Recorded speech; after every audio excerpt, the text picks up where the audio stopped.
que você tem de informação relevante aqui é o quê?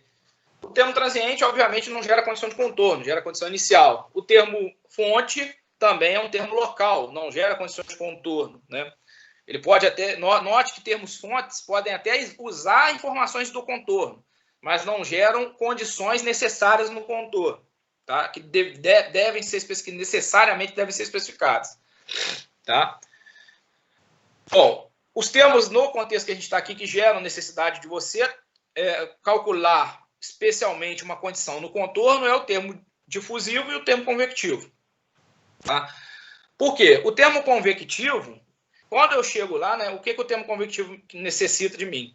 Necessita que eu diga qual é o valor na face do elemento.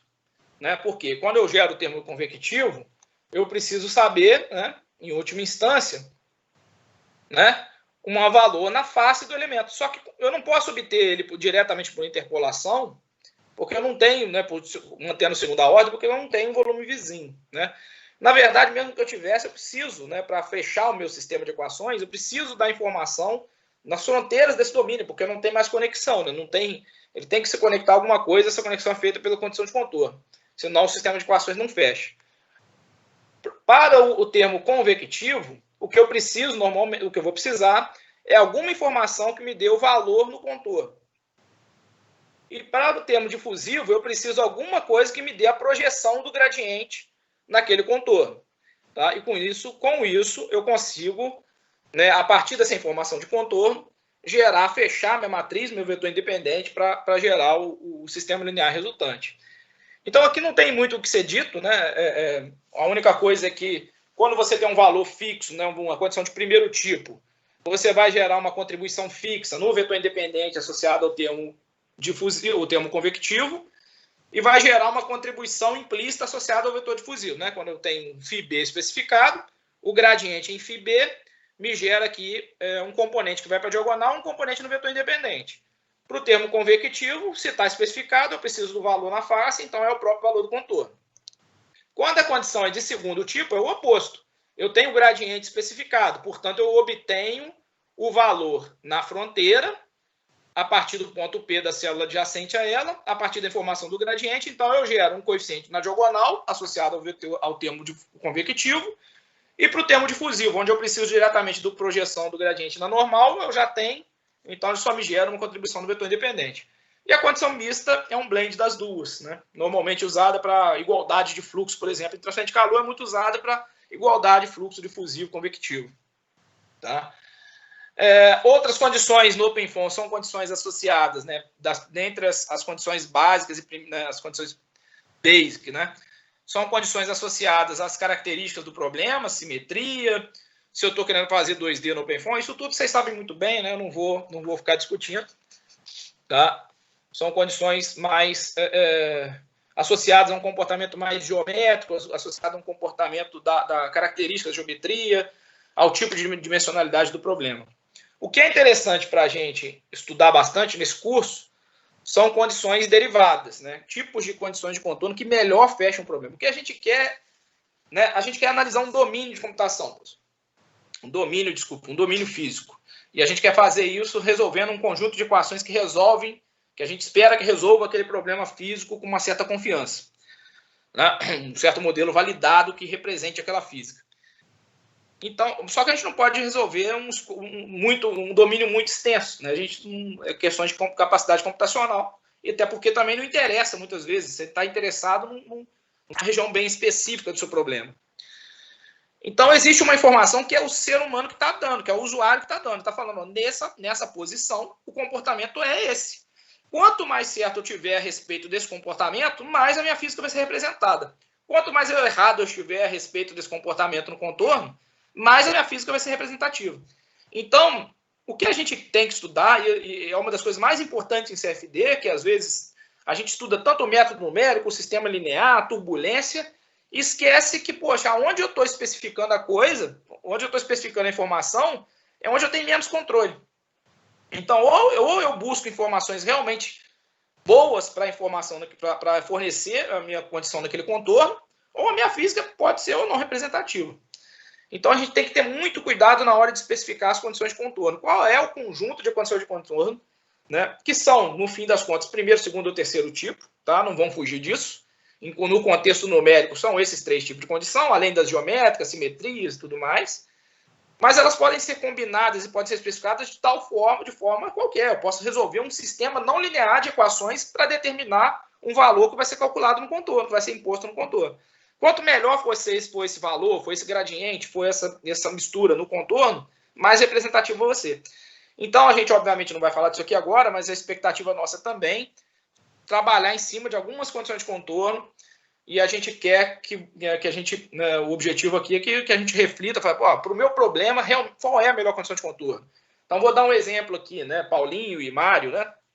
Eu não sei, não entrei a fundo no problema, mas existem vários artigos científicos, por exemplo, que mostram que se você coloca uma condição de contorno para LES, de entrada para LES, sem fornecer artificialmente, né, existem várias teorias, né, espectrais, de frequências, mas sem você introduzir algum nível de perturbação com consistência física, você não consegue reproduzir algum fenômeno turbulento apropriadamente. Então, existem condições de contorno para você dar entrada de LES lá, velocidade, pressão, altamente elaboradas para que você consiga reproduzir o fenômeno turbulento mais apropriadamente. Eu até mandei isso aí para o Mário e algumas coisas, né, Mário? Não sei nem se vocês chegaram a usar lá nos problemas de LES que vocês estão rodando lá. Mas é disso que a gente está falando, tá? A gente tem que se preocupar muito com essa questão de fechar bem o nosso problema. Fechar bem significa o quê? Aonde o usuário vai informar, não é a equação que vai dar a solução para a gente. É a região onde eu estou dizendo como a solução é. Então, ou eu sou muito foda e dou a solução exata lá no contorno, tá? Ou tem algum erro ali que eu estou colocando no meu problema, certo? E às vezes a gente bota a culpa no modelo, mas foi nós que especificamos errado na condição de contorno. Tá? Então, essa é a informação que eu vou dar aqui agora, mas depois a gente vai trabalhar um pouquinho em cima de condição de contorno. Alguém quer falar alguma coisinha aí?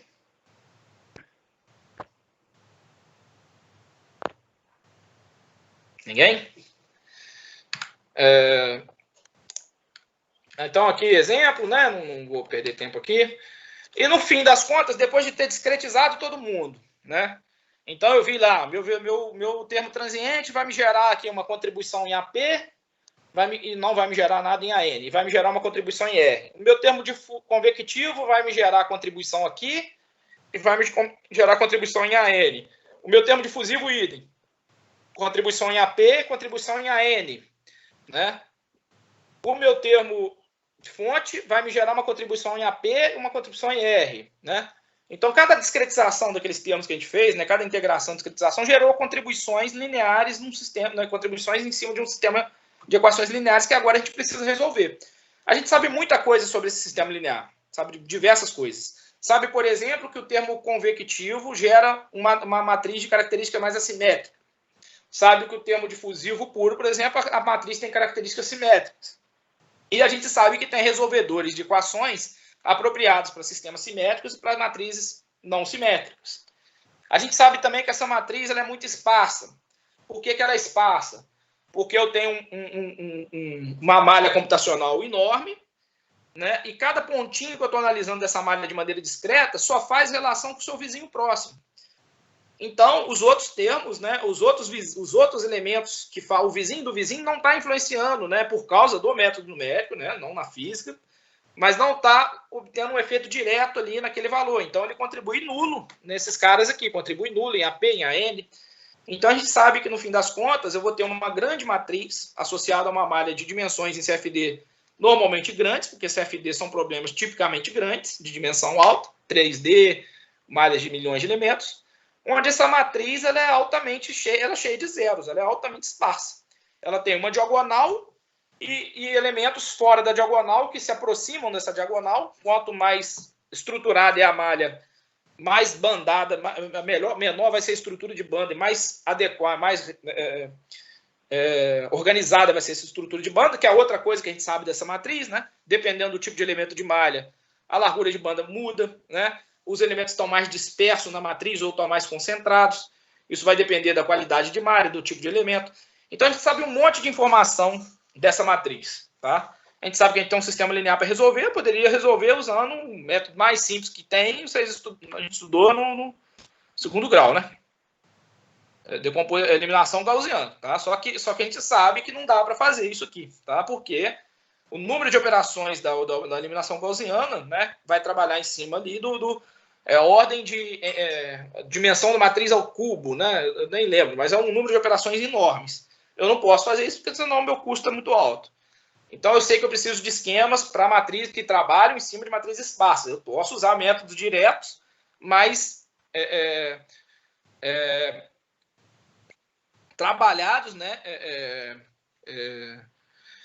Fugiu a palavra. Não, existem métodos diretos, né? Métodos de decomposição LU para matrizes esparsas também, tá? Que são trabalhados, são feitos para operar em cima de matrizes esparsas. Então, eu preciso operar em cima de matrizes esparsas. Essa matriz tem características, tem largura de banda, tem várias características que vão ter vários métodos para resolver esse sistema linear, e a depender do tipo de matriz, um sistema vai ser melhor que o outro. Tá? Então, a gente vai ter métodos aí baseados em de Krylov, PCG, PBICG, que são adequados para matrizes simétricas ou assimétricas. Vai ter versões desse cara que você pode usar com o Algebraic Multigrid, que não é o resolvedor, mas é uma forma que você, né, de mitigação de erros e frequências para você poder melhorar a convergência dos métodos, por exemplo, métodos baseados PCG ou de Krylov. Tá? Então, eu sei, dependendo das características, da dimensão, né, da dimensão, do tamanho, da característica da matriz, características de malha, a gente vai poder escolher solvers lineares adequados para resolver isso aí. Isso é outra coisa que a gente vai tentar também explorar um pouquinho mais, né? Vocês comentaram aí nos questionários, né? Interesse sobre sistemas lineares. Quem tiver interesse mais acadêmico, eu posso compartilhar depois alguns templates de implementação do PCG, do GM-RES, do que está aqui, né? O Gauss-Seidel. Todos esses caras são literatura aberta, vocês podem implementar. Existem bibliotecas muito simples de ser usada, como, por exemplo, uma bibliotecazinha de C++ muito simples para usar aí, a IGEM. Então, tem as famosas, né, as bibliotecas famosas, que tem tudo quanto é tipo de solver linear, né, LAPACK, LIMPACK, alguma especialização para matrizes esparsas. Então, isso é domínio público, tem muita literatura, tem muita coisa que discute isso. Tá? Mas a gente vai abordar um pouco melhor essa questão de sistemas lineares, características da matriz, relação com a malha, tá? Que método é melhor de ser usado para um tipo de matriz do que para outra. Tá? Então, a gente vai tentar abordar um pouquinho disso também ao longo do curso. O que eu posso mais dizer aqui nesse momento de sistemas lineares é a questão do Gang, né? Do Algebraic Multigrid, também tem muita literatura a respeito. A gente vai tentar explorar também um pouquinho mais, tá? Sobre como o Gang ajuda a melhorar a convergência, a eficiência, na verdade, da solução. E o que significa alguns daqueles parâmetros, que, na verdade, muitos deles são ad hocs, né? Não tem nenhuma questão teórica ali mais específica, né? Dizendo qual o valor que você tem que usar, mas a gente vai tentar abordar um pouquinho também. E aqui, questão da integração temporal, né? A gente também vai abordar. Tá? Questão de estabilidade, Courant, isso tudo a gente vai abordar, não tem nada muito importante aqui, não. Pessoal, deixa eu ler aqui, peraí. O algoritmo utiliza a posição com cargo.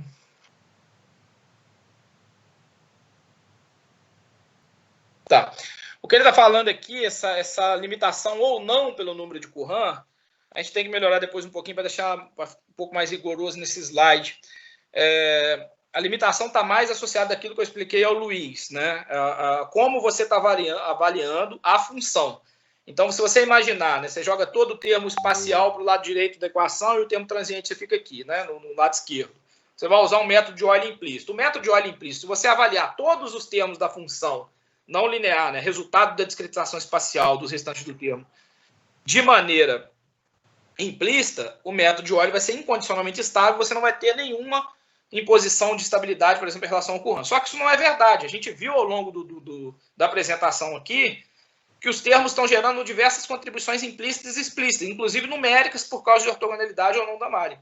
Então, o que vai acontecer é que, na verdade, um sistema não linear de equações que a gente vai resolver, esse como turbulento, sempre vai ter uma imposição de estabilidade a ser considerada, que é o número de Courant. Então, qualquer solver transiente do Penfond que você use Courant, né, abaixo de 1, você vai estar dentro de um limite de estabilidade daquele solver.